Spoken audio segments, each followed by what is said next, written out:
Kenapa Desa Mantun ini Dipilih. diprioritaskan ya? Ya, dipilih menjadi desa DP3 itu. betul. Ya.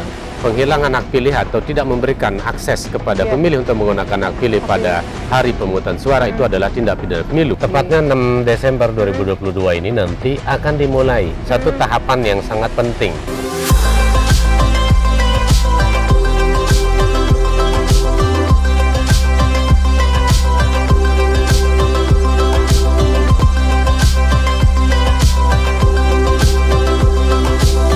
Hai teman pemilih, ketemu lagi bersama saya Ayu Rinjani di Ngopi, ngobrol seputar pemilu dan pemilihan. Tepatnya di episode 13 kali ini, dan saat ini saya sedang berada di lokasi yang indah di Desa Mantun, Kecamatan Maluk di Kabupaten Sumbawa Barat. Bersama saya saat ini Bapak Yan Marli. Halo Bapak. Halo Mbak Ayu. Kita lagi ngapain ini Pak? Lagi ngapain ya? Di suasana sore ini kayaknya gimana Pak ya? Asik banget ya di sini menikmati sambil tadi kebetulan kan kita sudah ada acara nih dari KPU Provinsi. Acara. Mengenai acara DP3, tepatnya itu pengkaderan untuk kader Desa Peduli Pemilu dan Pemilihan. DP3 biasanya disingkat ya. Apa sih DP3 itu sebenarnya Pak? Sebenarnya Mbak Ayu sudah tahu sendiri, tadi sudah sebut sendiri ya, bahwa DP3 itu Desa Peduli Pemilu dan Pemilihan. Cuman kenapa DP3 itu penting ya? Jadi DP3 ini penting, itu menjadi salah satu program KPU secara nasional sejujurnya untuk membuat atau menciptakan kader-kader atau agen-agen pemilu maupun pemilihan atau singkatnya agen demokrasi lah di Indonesia. Nah, tetapi agen-agen atau kader-kader pemilu dan pemilihan ini memang dilaksanakan dengan skala prioritas, artinya tidak seluruh daerah atau tidak seluruh desa di Indonesia itu bisa dilaksanakan secara serentak, tapi ada skala-skala prioritas yang disentuh terlebih dahulu oleh KPU. Kira-kira begitu. Kenapa Desa Mantun ini diprioritaskan ya? Ya, dipilih menjadi desa DP3 itu ya. Karena gini ya, data hasil pemilu 2019 yang baru lalu, di mana Desa Mantun yang ada di KSB ini masuk dalam wilayah daerah pemilihan yang ada di NTB, itu mempunyai partisipasi pemilih yang terendah nomor 1 di NTB, yaitu sekitar 48%, sedangkan ada di Lombok itu di Desa Barabali itu adalah terendah nomor 2 di NTB. Artinya bahwa 48% di sini itu masih jauh sekali dari RPJMN yang telah ditetapkan oleh pemerintah, di mana partisipasi pemilih itu minimal 77,5%. Artinya 77,5% dengan 48% ini mempunyai interval yang sangat jauh. Itulah mengapa kita datang ke sini dan membuat pilot project ya, menunjuk Desa Mantun sebagai desa DP3 itu sendiri untuk kita ciptakan kader-kader agar pada pemilu nanti 2024 bisa mencapai setidak-tidaknya RPJMN sebesar 77,5%. Baik Pak, kalau kira-kira apa sih menurut Bapak kalau misalnya setelah datang langsung nih yang Bapak lihat tuh apa sih penyebabnya kira-kira sampai 48% tersebut Pak? Partisipasi. Itu memang membutuhkan riset yang mendalam ya, kalau memang kita mau tahu apa faktor penyebabnya. Tetapi memang ada suatu hipotesis ya, dugaan atau jawaban sementara lah boleh kita katakan, karena Desa Mantun ini kan desa yang berada di wilayah lokasi tambang, dulunya tambang emas batu hijau Newmont ya, dan saat ini sudah beralih menjadi di bawah perusahaan AMMT ya, di mana karakter pemilih atau penduduk yang ada biasanya di daerah tambang itu sifatnya adalah mobilitasnya terlalu tinggi. Ya, mobilitasnya tinggi, kadang juga pada saat hari H itu sendiri, kadang juga itu pegawai itu sifatnya ada sip-sipan ya, bergiliran untuk bekerja, ada yang bekerja dan ada yang menggunakan hak pilih. Di mana dalam tanda kutip juga penggunaan hak pilih itu sendiri tidak semuanya yang bekerja di sini juga itu adalah warga di sini. Ada yang warga yang berasal dari luar Desa Mantun, dari Taliwang atau daerah sekitar, bahkan ada dari pulau lain. Ya, datang dari luar daerah Pak ya? Semacam itu. Saya pikir itu mungkin salah satu juga faktor yang cukup mempengaruhi kenapa rendahnya partisipasi mencapai 48% di Desa Mantun yang berada dalam lokasi daerah tambang semacam Padahal kan pemerintah sendiri sudah menetapkan kalau hari pemilu itu sebagai hari libur nasional Pak ya. Semestinya kan dari pegawai itu sendiri diliburkan Pak ya. Ini kenapa sih sebenarnya begitu? Ya, makanya nanti itu menjadi itulah yang menyebabkan kita tidak mau masuk terlalu dalam sebenarnya karena itu, tapi yang jelas aturan sudah menegaskan seperti di Undang-Undang 7 2017 pasal 510 itu ditegaskan bahwa penghilangan hak pilih atau tidak memberikan akses kepada pemilih untuk menggunakan hak pilih pada hari pemungutan suara itu adalah tindak pidana pemilu yang bisa diancam dengan 2 tahun penjara atau 24 bulan dan denda 24 juta. Tetapi saya sangat yakin ya, mungkin itu adalah salah satu faktor, tapi mungkin ada faktor-faktor lain. Bagi KPU tentu yang perlu dilakukan adalah tidak fokus atau tidak konsentrasi ke arah sana, karena itu wilayah lembaga lain untuk bisa mencari tahu mengapa hal semacam itu juga gitu ya.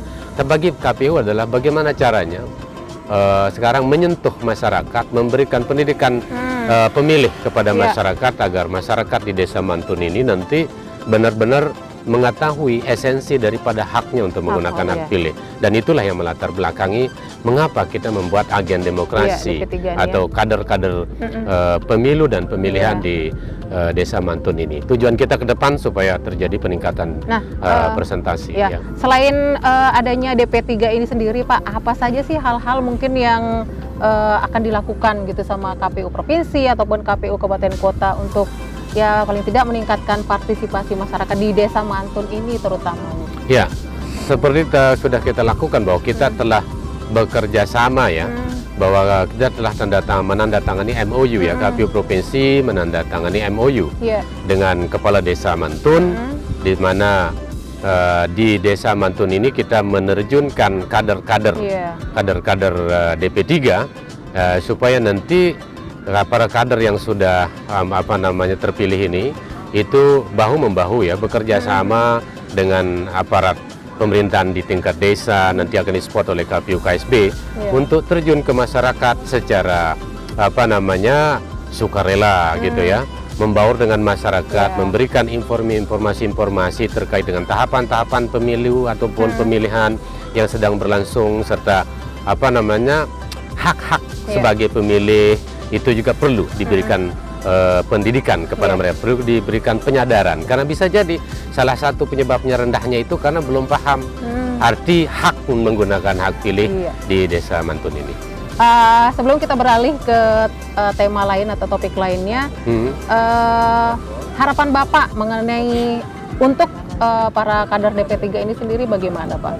Harapan kami tentu sebagai ujung tombak ya, sebagai istilahnya garda terdepan untuk mengedukasi masyarakat pemilih agar lagi-lagi saya bilang pemilih kita di Desa Mantun ini ke depannya bisa mencapai 100% ya persentasenya.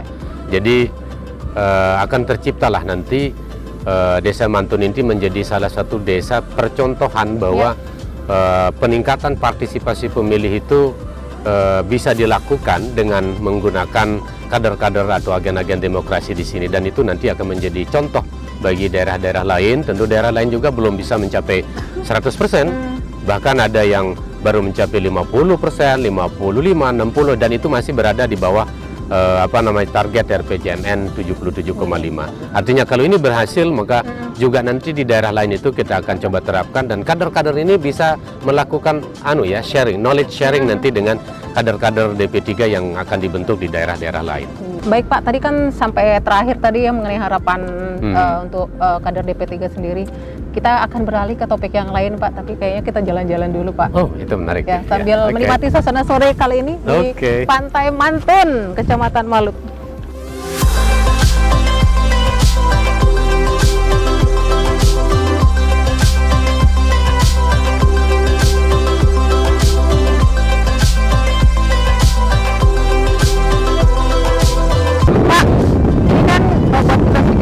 olahraga juga jadinya nih Pak ya, karena pasirnya pasir merica. Kita kayaknya udah mulai haus, boleh kita ngopi kayaknya Pak ya? Oke, sambil ngopi di sana ya. Oke. Oke, kita sudah ada di kafe nih Pak. Kita akan ngopi-ngopi sambil ngobrol. Tadi sempat dibahas, yang terakhir tadi mengenai ini ya Pak ya, tahapan yang sedang berjalan di 2024. Tahapan ini beririsan juga ya, belum selesai tahapan verifikasi perbaikan ini juga akan segera masuk tahapan ini pemutahiran data pemilih ya, tepatnya nanti 14 Oktober ya. 14 Oktober. Tapi beririsan juga tahapan pemutahiran data pemilih ini dengan tahapan verifikasi faktual bagi partai politik yang dinyatakan memenuhi syarat ya, syarat administrasi keterpenuhan minimal keanggotaan di tingkat kabupaten kota. Itu nanti akan dilanjutkan dengan verifikasi faktual di Oktober juga. Iya, nanti mulai dari Oktober ini dan seterusnya sampai nanti akan berujung pada bulan Desember ya. Akan ujungnya nanti pada bulan Desember untuk penetapan calon peserta pemilu 2024 ya. Di samping tadi itu ada tahapan verifikasi pemutahiran data pemilih, bahwa nanti sekitar bulan November kita lakukan perekrutan badan penyelenggara ad hoc, dalam hal ini ada PPK dan PPS, dan ini petugas pemutahiran data pemilih. Di sinilah core salah satu yang kita harapkan ya, bahwa kader-kader DP3 tadi yang sudah kita rekrut itu bisa mengambil peran juga menjadi petugas pemutahiran data pemilih nanti. Dan itu ini sangat baik. Kenapa? Karena mereka sudah mengenal zona, sudah mengenal geografisnya, dan sudah juga mengenal masyarakat setempat. Jadi itu akan sangat membantu untuk bisa terdatanya para pemilih-pemilih kita nantinya. Karena bisa jadi rendahnya partisipasi di tingkat di sini di Desa Mantun itu disebabkan oleh tidak terdatanya semua pemasyarakat yang memenuhi syarat untuk menjadi pemilih itu menjadi pemilih oleh yang diawali oleh pada saat pemutahiran data pemilih, pencoklitan itu sendiri.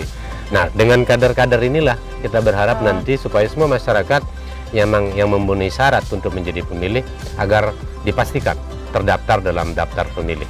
Ya, jadi kader DP3 itu sendiri bisa berkontribusi lah ya. Benar.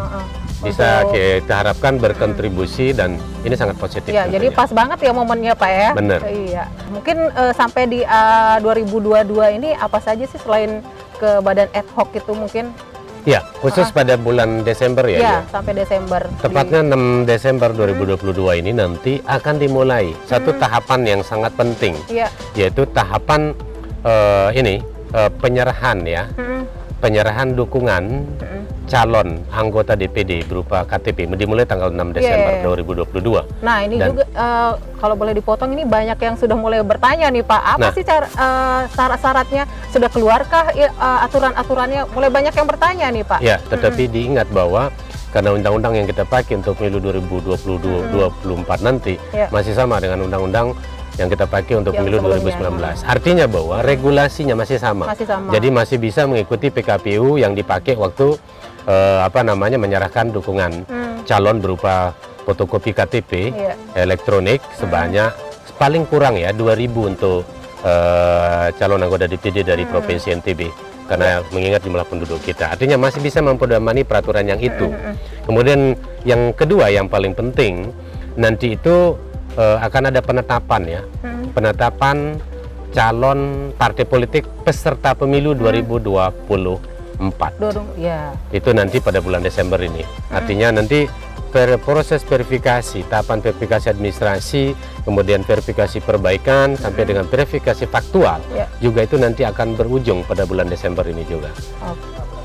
14 Desember tepatnya untuk penetapan partai politik peserta pemilu tahun 2024 yang akan datang. Oke Pak, cukup banyak ya obrolan kita. Banyak atau sedikit menurut Bapak? Ya, masih kurang juga ya. Yang perlu kita sampaikan. Jadi nanti kita sampaikan lebih detail lagi. Iya, ini kopi kita datang rupanya Pak, pesanan kita tadi. Yang mana yang ice kopi cappuccino? Oke, terima kasih. Oke, terima kasih. Oke, kita coba dulu Pak sebelum kita diseruput dulu sedikit.